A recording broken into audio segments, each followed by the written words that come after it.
Praise the lord. మన ప్రభు అయిన యేసుక్రీస్తు నామంలో మీ అందరికీ నా హృదయపూర్వక వందనాలు. ప్రియమైన దేవుని బిడ్డలారా, దేవుని యొక్క వాక్యమును ధ్యానించుకుందాం. 2 రాజుల గ్రంథము 4వ అధ్యాయము 13వ వచనం. నీవు ఇంత శ్రద్ధాభక్తులు మా యందు కనబరిచితివి, నీకు నేనేమి చేయవలను? రాజుతోనైను సైన్యాధిపతితోనైను నిన్ను గూర్చి నేను మాట్లాడవలనని కోరుచున్నావా అని అడుగమని గేహాజీకి ఆజ్ఞేయగా వాడు ఆ ప్రకారం ఆమెతో నేను. చాలు. ఇక్కడ మనం గమనించినట్లయితే ప్రియమైన దేవుని బిడ్డలారా, ఈ కుటుంబం చాలా ధనవంతమైన కుటుంబం, ఒక ఉన్నతమైన కుటుంబం. ఆ గ్రామంలోనే ఒక గనురాలు ఆమె, ఒక గొప్ప స్థితిలో ఉన్న ఆమె, చాలా డబ్బుండోళ్ళు, పలుకుబడి ఉండోళ్ళు, మంచి పేరు కలిగిన వారు. ఆ కుటుంబస్తులు సామాన్యమైన విషయం కాదు. అయితే ప్రియమైన దేవుని బిడ్డలారా, పేరు ప్రఖ్యాతులు ఉన్నాయి, ధనముంది, మరి అలాగే పలుకుబడి ఉంది. వాళ్ళ యొక్క కుటుంబంలో అన్ని విషయాల్లో వాళ్ళు ఘనంగానే ఉన్నారు, ఒక ఘనమైన స్థితిలోనే ఉన్నారు. అయితే ఆ కుటుంబంలో ఒక లోటు అనేది ఉంది ప్రియమైన దేవుని బిడ్డలారా. ఆ కుటుంబంలో ఒక లోటు ఉంది. ఎన్ని ఉన్నప్పటికీ ఒక సమస్య అనేది ఉంటా ఉంటుంది. ఆ సమస్యను వాళ్ళు జయించలేకపోయారు. ఆ సమస్యను వాళ్ళ డబ్బుతో జయించలేకపోయారు, వాళ్ళ పేరు ప్రఖ్యాతులతో జయించలేకపోయారు, వాళ్ళ యొక్క ఘనమైన స్థితితో వాళ్ళు జయించలేకపోయారు. ఎస్, ఆ కుటుంబంలో ఉన్న సమస్యను వాళ్ళు జయించలేకపోయారు. శ్రద్ధాభక్తులు, మళ్ళీ మంచి శ్రద్ధ, మంచి భక్తి అన్నీ ఉన్నాయి, కానీ వాళ్ళ భక్తితో వాళ్ళు జయించలేని కొన్ని ఉంటాయి ప్రియమైన దేవుని బిడ్డలారా. వాళ్ళ భక్తితో వాళ్ళు జయించలేని ఉంటాయి.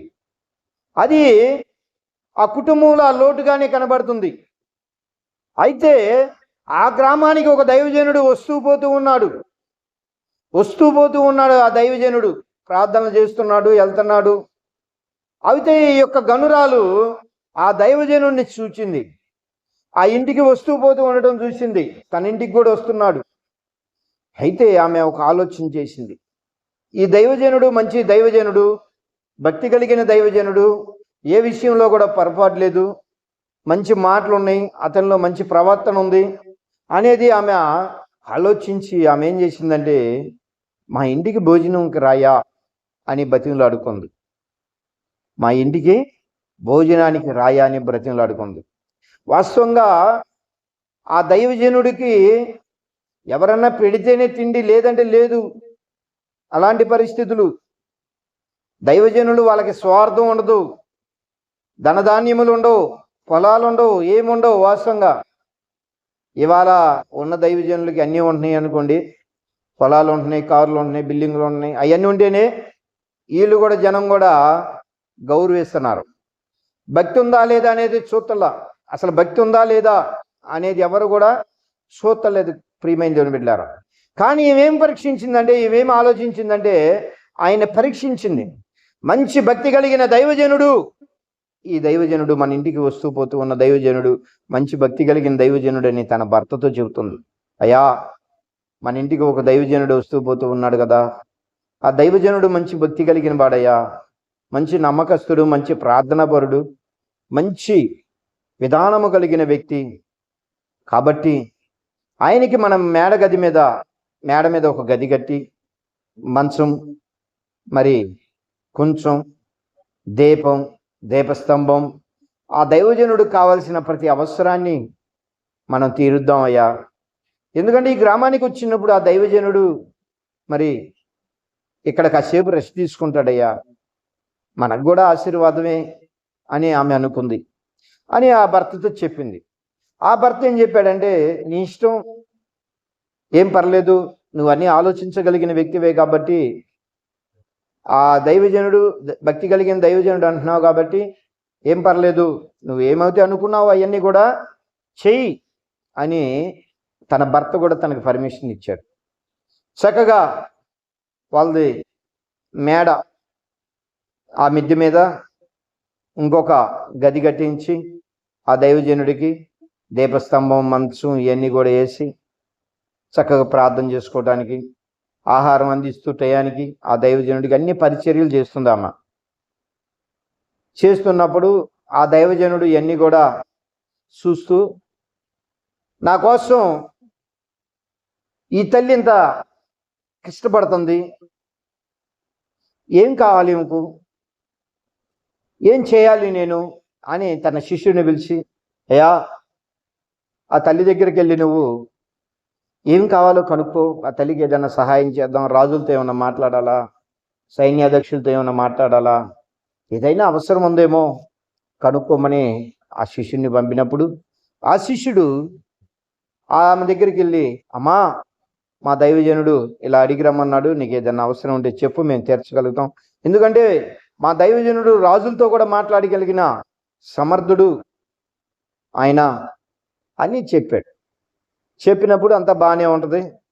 చక్కగా ఆమె అంటది, అయ్యా నేను నా స్వజనుల్లో ఉన్నాను, ఏ అవసరం కూడా నాకు లేదు, దేవుడు నాకు అన్నీ ఇచ్చాడు, సమృద్ధిగా ఇచ్చాడు, తినటానికి ఉండటానికి అన్నిటికీ నాకు ఏది కుదువతే లేదు అని ఆ స్త్రీ చెప్తుంది. చెప్పినప్పుడు ఆ మాటలు తీసుకొచ్చి దైవజనుడితో చెప్తాడు. దైవజనుడితో చెప్పినప్పుడు దైవజనుడు ఆలోచిస్తాడు, ఏంటి ఈ యొక్క బిడ్డకి నేనేం చేయాలి అని ఆయన ఆలోచించి ప్రార్థన చేసుకుంటా ఉన్నాడు. కానీ దేవుడు బయలుపరచాలి ఆ విషయంలో.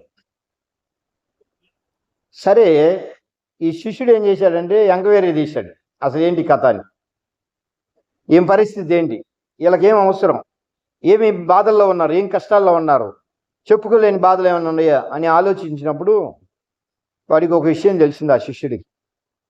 ఏమని? సంతానం లేదు.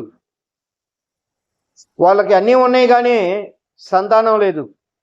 కాబట్టి ఆ యొక్క గురువు గారి దగ్గరికి వచ్చాయా, ఆ తల్లికి అన్నీ ఉన్నాయి, మంచి పేరు ప్రఖ్యాతులు ఉన్నాయి, ధనధాన్యములు ఉన్నాయి, అష్టైశ్వర్యాలు ఉన్నాయి, ఆయుర ఆరోగ్యాలు ఉన్నాయి, అన్నీ ఉన్నాయి, కానీ ఒక సంతానం లేదయ్యా. వాళ్ళకి ఆ ఉన్న ఆస్తి మొత్తం కూడా ఎవరో తినాల్సి వచ్చింది, ఆ బిడ్డకి సంతానం లేదు.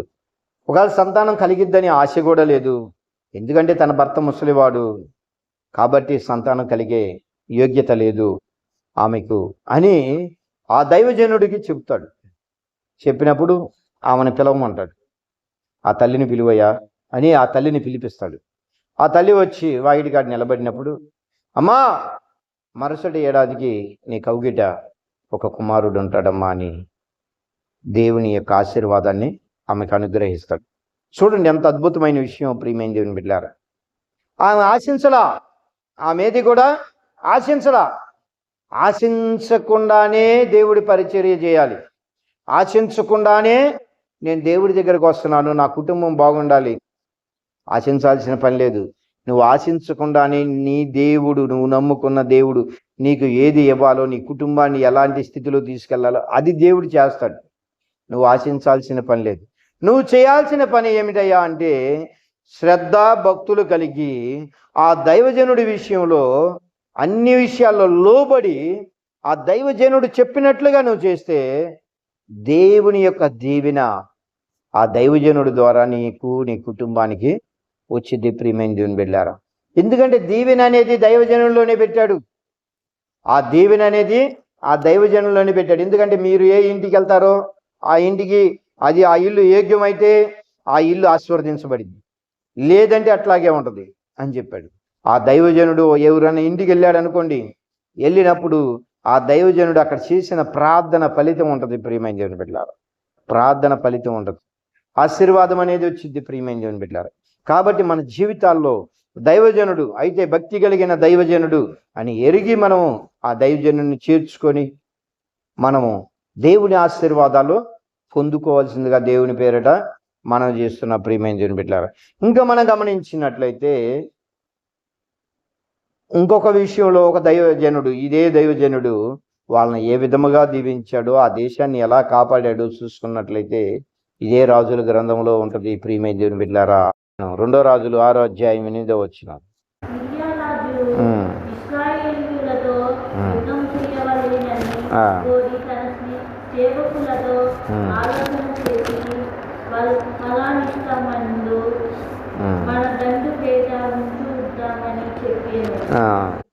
అయితే ఆ దైవజనుడు ఇశ్రాయేల్ రాజుకు వర్తమానం పంపి, ఫలాని స్థలమునకు నువ్వు పోవద్దు, అచ్చడికి సిరియన్లు వచ్చి దిగి ఉన్నారని తెలియజేసిన గనక ఇశ్రాయేల్ రాజు దైవజనుడు తనకు తెలిసిన హెచ్చరిక చేసిన స్థలమునకు పంపి సంగతి తెలుసుకుని తన వారిని రక్షించుకుని, ఇలాగ మాట మాటికి జరుగుతూ వచ్చినందున సిరియా రాజు కల్లోలపడి తన సేవకులను పిలిచి, మనలో ఇశ్రాయేల్ రాజు పక్షం వహించిన వారు ఎవరైనా మాకు తెలియజెప్పవలసిందిగా వారిని అడగ్గా, అతని సేవకుల్లో ఒకడు రాజు అయిన ఏలినవాడా, ఇశ్రాయేల్ రాజు పక్షం ఎవరు లేరు, కానీ ఇశ్రాయేల్లో ఉన్న ఒక ప్రవక్త ఉన్నాడు. ఇవాళ ఒక దేశాన్ని ఒక ప్రవక్త రక్షించాడు, ఒక సేవకుడు రక్షించాడు. ఎలా రక్షిస్తున్నాడు చూడండి ప్రియమైన దేవుని బిడ్డలారా. ఒక రాజ్యం ఉంది, దేవుని బిడ్డల రాజ్యం. అలాగే శత్రు సైన్యం ఉంది. ఈ శత్రువులు ఈ దేవుని బిడ్డలను నాశనం చేయాలని ఆలోచన చేస్తారు. ఆలోచన చేసినప్పుడు ఆ యొక్క ఆలోచన, వారి మాటలు ఎవరికి వినపడ్డాయి? ఇశ్రాయేల్లో ఉన్న ప్రవక్త వినపడ్డాయి, దైవ సేవకుడికి వినపడ్డాయి. వినపడినప్పుడు ఆ రాజుగారికి వర్తమానం పంపి, సిరియన్లు ఆడ దిగి ఉన్నారు, మీరు అటు వెళ్ళొద్దు, మీరు జాగ్రత్త, మీరు మరి వారి బారి నుండి మరి సేఫ్ జోన్లో ఉండండి అని కొన్ని హెచ్చరికలు చేసినప్పుడు, అసలు ఈయన చెప్పేది నిజమా కాదు అని ఆ రాజుగారు ఏం చేశాడు, ఆ సిరియన్లు ఉండారా లేరా చూసిరమ్మని ఒక ఇద్దరిని పంపాడు. చూస్తే గుండెలు పగిలిపోయినాయి, వాళ్ళందరూ దిగి ఉన్నారు కొండంచున. అమ్మో, మనం వెళ్ళినట్టు చంపేసేవాళ్ళు ఇల్లని రాజుగారికి చెబుతాడు. అప్పటి నుండి రాజుగారు ఇంకా దేవుడి మీద నమ్మకం పెట్టుకుని ఆ యొక్క ప్రవక్త మీద ఉన్నాడు. అయితే ప్రియమైన దేవుని బిడ్డలారా చూడండి, మాట మాటికి అలా జరుగుతుంది. సిరియా రాజు గంతులేస్తున్నాడు, ఎవడ్రా మన ఆలోచనలన్నీ తీసుకెళ్లి శత్రు సైన్యానికి అందిస్తుంది అని ఆ యొక్క రాజు రంకెలేస్తున్నప్పుడు ఆయనలో ఒక సేవకుడు, అంటే ఒక సైనికుడు ఏమన్నాడంటే, అయ్యా మనలో ఎవరు కూడా తప్పు చేయట్లేదు, కానీ మనం ఇక్కడ అనుకునే మాటలు ఆ సేవకుడికి వినపడుతున్నాయి అయ్యా, వాళ్ళని రక్షిస్తున్నాడయ్యా అని ఆ యొక్క సైనికుడు అన్నప్పుడు, అసలు ఆ సేవకుడినే తీసేద్దామని వాళ్ళు బయలుదేరి వస్తారు. ప్రియమైన బిడ్డ చూడండి ఎంత గొప్ప ఆశీర్వాదం. ఒక సేవకుడి మాట వినడం వలన ఆ కుటుంబం రక్షింపబడింది. ఒక సేవకుడి మాట వినడం వలన ఆ దేశం రక్షింపబడింది. ఎస్, అంతరించిపోవాల్సిన కుటుంబం వంశం వృద్ధిల్ల చేశాడు దేవుడు సేవకుడి మాట వినడం వలన. ఒక సేవకుడికి పరిచర్య చేయటం వలన, ఒక సేవకుడికి లోబడడం వలన ఆ రాజ్యం నిలబడింది. ఆ రాజుగారు ఈయన మరణ పరిస్థితుల్లో ఉన్నప్పుడు రాజుగారు వచ్చి, ఇశ్రాయేల్కి రథములు రౌతులు నువ్వే కదా అని ఏడుస్తాడు. ఎందుకంటే ఈ సేవకుడు చనిపోతే ఎవరో ఇక నాకు దిక్కు అని భయపడిపోయాడు. కానీ ఆ సేవకుడు అన్నాడు, నువ్వేం భయపడద్దు, దేవుడు మన పక్షాన ఉన్నాడు, ఏం పర్లేదు, ఇంటిని బాణాన్ని తెచ్చుకో అంటాడు. కాబట్టి ప్రియమైన దేవుని బిడ్డలారా, సేవకుడు కొట్టు అన్నాడు, కొట్టమన్నప్పుడు ఇతను మమ్మారు కొట్టి ఆగిపోయాడు. సేవకుడు మరలా పలికిందాగా ఆగి నడితే ఆశీర్వాదం వచ్చేది వాళ్ళకు. కానీ సేవకుడిని లెక్క లేకుండా తన ఆలోచనతో 3 సార్లు కొట్టి సాల్లు అనుకున్నాడు. ఎప్పుడు కూడా అలా అనుకోకూడదు మన జీవితాల్లో. సేవకుడు చెప్పినట్టు చేస్తే నీ కుటుంబం దీవించబడింది, నీ పశువుల మందలు దీవించబడతాయి, నీ సేవకుడు ద్వారా నీ కుటుంబానికి దీవెన వచ్చింది ప్రియమైన దేవుని బిడ్డలారా. కాబట్టి సేవకుల్లోనే ఆయన నుండి మహింపరుచుకుంటున్నాడని దేవుని యొక్క వాక్యం కూడా సెలవిస్తుంది. సేవకుడి ద్వారానే తను మహిమ తెచ్చుకుంటున్నాడు, సేవకుడి ద్వారానే మరి తనకు ఘనత కలగజేసుకుంటున్నాడు. కాబట్టి మనమందరం కూడా మరి సేవకుడి విషయంలో జాగ్రత్తగా ఉండాలి. ఆ సేవకుడి ద్వారా నీకు ఆశీర్వాదం వచ్చి, ఏముందలే ఈ సేవకుడిది ఏముందలే అని నువ్వు అనుకోకూడదు. ఆ సేవకుడు నీ ఇంటికి వచ్చినప్పుడు, నీ ఇంటిలో ప్రార్థన చేసినప్పుడు నీకు ఆ ఇంటిలో ఉన్న దుష్ట శక్తులన్నీ కూడా పోతాయి. ఆ ఇంట్లో ఉన్న దుష్ట శక్తులన్నీ కూడా పోతాయి. ఆ ఇంటి మీద ఉన్న శాపం కూడా తొలగిపోయింది. ఆ గనురాలికి ఆ ఇంటి మీద శాపం ఉంది, తొలగించేశాడు. ఎప్పుడైతే సేవకుడి విషయంలో ఆమె లోబడి శ్రద్ధాభక్తులు వహించి ఆయనకి పరిచర్య చేసిందో, ఆ ఇంటి మీద ఉన్న శాపము దోషం అన్నీ కూడా కొట్టివేశాడు. దేవుని ఆశీర్వాదం ఆ ఇంటి మీదకి వచ్చి, ఎప్పుడైతే సేవకుడికి లోబడి సేవకుడు చెప్పినట్టు విన్నాడో, ఈ రాజుగారు ప్రతి విషయంలో కూడా జయ జీవితం పొందుకుంటున్నాడు.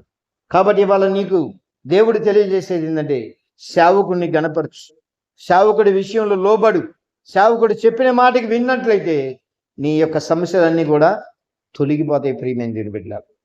కాబట్టి సేవకుడి విషయంలో, మరి భక్తి కలిగిన దైవజనుల విషయంలో, ఇంకా భక్తి కలిగిన సేవకుల విషయంలో, సేవ అంటే ఏదో 2 పాటలు పాడి 4 మాటలు కాదు, కానీ వాళ్ళ భక్తి జీవితం కూడా చూడాలి ప్రియమైన దేవుని బిడ్డలారా. ఇవాళ తాగుబోతులు ఉన్నారు, సేవ చేస్తున్నారు. తాగేవాళ్ళు కూడా సేవ చేస్తున్నారు. అమెరికా డబ్బు కోసం అబద్ధాలు చెప్పి సేవ చేసేవాళ్ళు ఉన్నారు. అలాగే మరి పాపం చేస్తూ సేవ చేసేవాళ్ళు ఉన్నారు. ఇవాళ లోకంలో అనేక విధాలుగా ఉన్నారు. సమర్పణ కలిగి, దేవుని యొక్క విధి విధానం కలిగి, దేవుని యొక్క పరిచర్యలో నమ్మకంగా ఉంటూ భక్తి కలిగి సేవ చేసే వాళ్ళని మనం గౌరవించినట్లయితే, మనం వాళ్ళని చేర్చుకున్నట్లయితే మన కుటుంబాలు దీవించబడతాయి. మన కుటుంబాలు మెండుగా దేవుడు దీవిస్తాడు. ఈ వాక్యం దేవుడు దీవించును గాక. ఆమేన్.